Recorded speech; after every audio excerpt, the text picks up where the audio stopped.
श्रीमान् वेङ्कटनाथार्य कवितार्किककेसरी वेदान्ताचार्यवर्यो मे सन्निधत्तां सदा कृति. अभिषेक पद्धति श्लोकम 194. अह्नाय रामविरहात् परिकिन्न वृत्तेः आश्वासनाय भवति मणिपादरक्षे तीर्थाभिषेकमपदिश्य वसुन्धरायाः चक्रे ददा समुचितं शिशिरोपचारम्.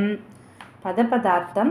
ஹே மணிபாத ரக்ஷே, வாராய் கல்லிழைத்த பாதுகையே, பவதி நீயானவள், ராமவிரகாத் ஸ்ரீராமனுடைய பிரிவினாலே, பரிக்கின்ன வருத்தப்பட்டு கொண்டிருக்கின்ற, விருத்தேகே இருப்பை உடைத்தாயிருக்கின்ற, வசுந்தராயாக பூமியினுடைய, ஆஸ்வாசனாய சமாதானத்தை செய்யும் பொருட்டு, தீர்த்த புண்ணிய தீர்த்தங்களாலே அபிஷேகம் பட்டாபிஷேகத்தை அபதிஷ்ய வியாஜ்யமாக செய்து, ததா அந்த சமயத்தில் சமுச்சிதம் தகுந்ததான சிசிரோபசாரம் குளிர்ந்ததான உபசாரத்தை அன்ஹாய சீக்கிரமாக சக்கரே பண்ணினாய் அப்படின்னு சாய்க்கிறார்.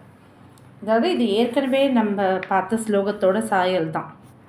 இதுக்கு முன்னாடி அதிகார பரிகிரக பத்ததியில் கூட அந்த சாமரங்கள் வீசறதுக்கு ஒரு காரணம் என்ன அப்படின்னா, அந்த சில்லு காற்று மயங்கி கிடக்கிற பூமாதேவியை காப்பாற்றுறதுக்காக அப்படின்னு பார்த்தோம். இப்போ அதே மாதிரியான ஸ்லோகம் தான் இதுவும்.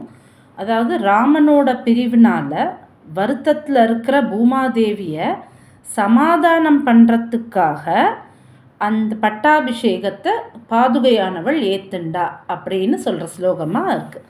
அப்போ பூமாதேவி எப்படி சமாதானம் ஆவா அப்படின்னா, அந்த பட்டாபிஷேக ஜலமானது ஒரு தாபத்தில் இருக்கக்கூடிய பூமி மாதா மேலே பட்டு அவளுடைய அந்த தாபமானது இந்த குளிர்ந்ததான உபச்சாரத்தை சிசிரோபச்சாரம் குளிர்ந்ததான உபச்சாரத்தால் அவளுக்கு அந்த தாபமானது தீர்றது. அதாவது பாதுகைக்கு பண்ணப்பட்ட அந்த அபிஷேக தீர்த்தமானது பாதுகாதேவியோட அந்த பட்டாபிஷேக தீர்த்தமானது பூமாதேவியோட தாபத்தை தீர்த்தது அப்படின்னு சொல்கிற ஸ்லோகமாக இது நமக்கு கொடுத்துருக்கார் சுவாமி.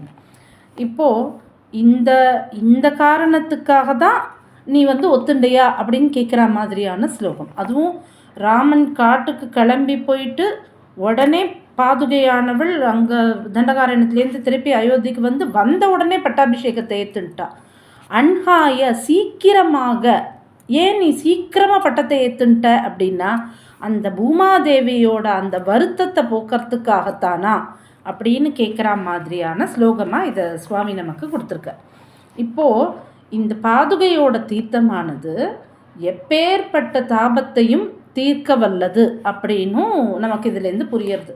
நம்ம பாதுகா தீர்த்தம் வாங்கிக்கும் போது நம்மளுடைய தாபங்களும், அதாவது தாபத்ரயம்னு சொல்லுவோம். இது ஸ்ரீஸ்துதியில் சுவாமி சாய்ச்சிருப்பார். கர்மே தாபத்ரய விரச்சித்தே காடதப்தம் க்ஷணம்மாம் ஆக்கிஞ்சன்ய கிளபித்தமனகே ராத்திரேதா கடாக்ஷைஹி அப்படின்னு. அதாவது இந்த தாபத்ரயம் 3 விதமான தாபங்கள் நம்மளுக்கு தெரிஞ்சிருக்கும். ஆத்தியாத்மிகம், ஆதி பௌதிகம், ஆதி தெய்வீகம் அப்படின்னு 3 விதமான தாபங்கள். அதுதான் தாபத்ரயம்னு சொல்லுவோம். இந்த 3 விதமான தாபங்களும் எனக்கு தீரணும் அப்படின்னு மகாலட்சுமியை பார்த்து, தாயாரை பார்த்து வேண்டிக்கிற ஸ்லோகமாக தான் அந்த சானுப்பிராச பிரகடித்த ஸ்லோகத்தை சுவாமி நமக்காக கொடுத்துருப்பார். ஆக எப்பேற்பட்ட தாபத்தையும் தீர்க்க வல்லவ யாருன்னா பிராட்டி தான். அதனால தான் இங்கே பாதுகாதேவி கிட்ட பூமியை பிராட்டியோட தாபத்தை தீர்க்க சொல்கிற. நமக்காக அந்த ஸ்ரீஸ்துதியை கொடுக்கும்போது, வாஸ்தவத்தில் ஸ்ரீஸ்துதி அவருக்காக எழுதினதே இல்லை, கல்யாணம் ஆகணும்னு கேட்ட பையனுக்காக எழுதினது தான் அது. நமக்காக, நம் போன்றவர்களுக்காக இந்த தாபத்ரயம் தீரணும் நமக்காக வேண்டிண்டு அவர் இந்த ஸ்லோகத்தை சொல்லும்போது நம்மளுக்கும் அந்த தாபத்ரயமானது தீரும். அந்த மாதிரியான ஒரு ஸ்லோகமாக சுவாமி ஸ்ரீஸ்துதியில் கொடுத்துருப்பார். இது ராமாயணத்தில் வரும்போது இது ரொம்ப அழகாக ஒரு சுந்தரகாண்டத்தில் நமக்கு எல்லாமே ராமாயணம் எல்லாருக்குமே கதை தெரியும். இங்கேருந்து சிறிய திருவடியானவர் கிளம்பி லங்கைக்கு போகும்போது, அந்த லங்கைக்கு போகிற அந்த சமுத்திரத்தை தாண்டும் போது 3 விதமான தடங்கள் வரும் அவருக்கு. அது வந்து ஒன்று என்ன அப்படின்னா, அந்த மைனாக்க மலை. மைனாக்க மலை வந்து குறுக்க வந்து நின்றுண்டு, உங்கள் அப்பா எனக்கு ரொம்ப ஹெல்ப் பண்ணார், அதனால் இப்போ நாங்கள் வந்து உங்களை உபச்சாரம் பண்ணணும், நீங்கள் வந்து இந்த உபச்சாரத்தை ஏற்றுக்கணும் அப்படின்னு ஹனுமாருக்கு தடை மாதிரி குறுக்க வருவார். அப்போ ஹனுமார் சொல்வார், இல்லை நான் போயிட்டு திருப்பி வரும்போது உங்களோட உபச்சாரத்தெல்லாம் ஏற்றுக்கிறேன், இப்போவே நான் அதை ஏற்றுண்ட கணக்கு தான், எனக்கு தடங்கள் சொல்லாதீங்கன்ட்டு ஃபர்தர் மோர் அவர் போகும்போது அந்த இடத்துல இந்த சுரசாதேவின்னு ஒருத்தி வருவோம். இவள் வந்து தேவர்களால் அனுப்பப்பட்டவும்.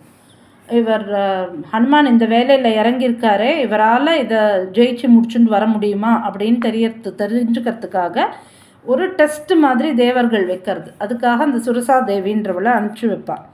அப்போது அந்த சுரசாதேவி வந்து நான் உன்னை இப்போ சாப்பிட போகிறேன் அப்படின்னும்போது ஒரு பெரிய உருவம் எடுத்துப்பார், அவளும் அதை விட பெரிய உருவம் எடுத்துப்போம்.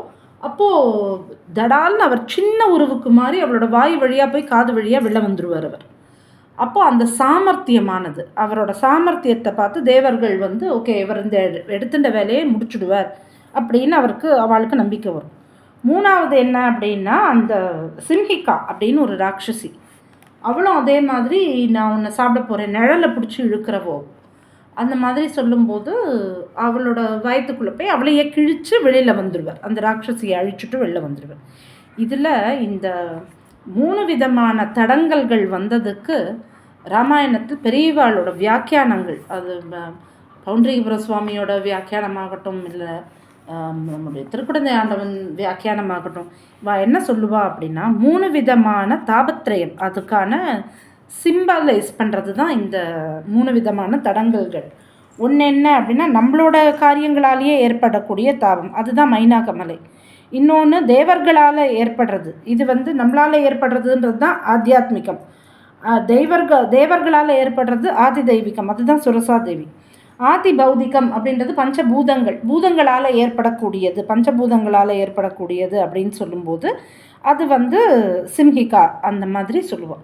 இப்போ இதில் என்ன விஷயம் அப்படின்னா, இந்த மாதிரி 3 விதமான தாபத்ரயங்களையும் அவர் போக்கடிச்சுட்டு வெளில வர்றதுக்கு என்ன காரணம், எதனால் அவரால் இவ்வளோ ஈஸியாக இதை தாண்டி வர முடிஞ்சது அப்படிங்கிறதுக்கு பெரியவாளோட வியாக்கியானம் என்ன அப்படின்னா, அவர் நீ தான் கிளம்பி லங்கைக்கு போகணும்னு சொன்ன உடனே எழுந்து நின்று அவர் சொல்கிற முதல் ஸ்லோகம் சசூர்யாய மகேந்திராய பவனாய ஸ்வயம்புவே அப்படின்னு.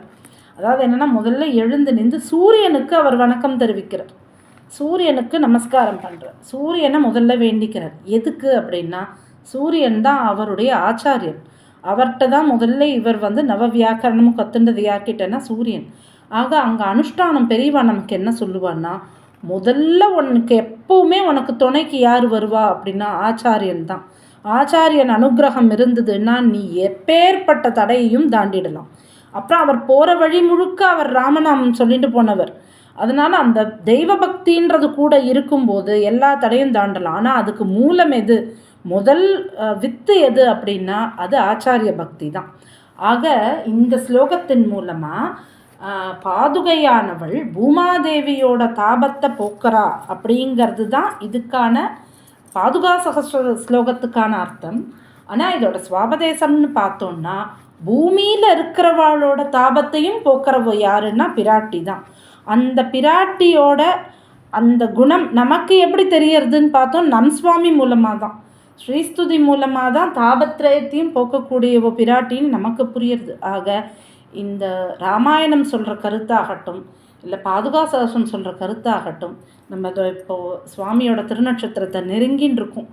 இப்போ வந்து நம்மளுக்கெல்லாம் மனசில் இருக்க வேண்டியது என்ன அப்படின்னா, இவ்வளோ விஷயங்களும் நமக்கு யார் கொடுக்குறா அப்படின்னா நம்மளுடைய ஆச்சாரிய சார்வபௌமனான நம் சுவாமி தான்.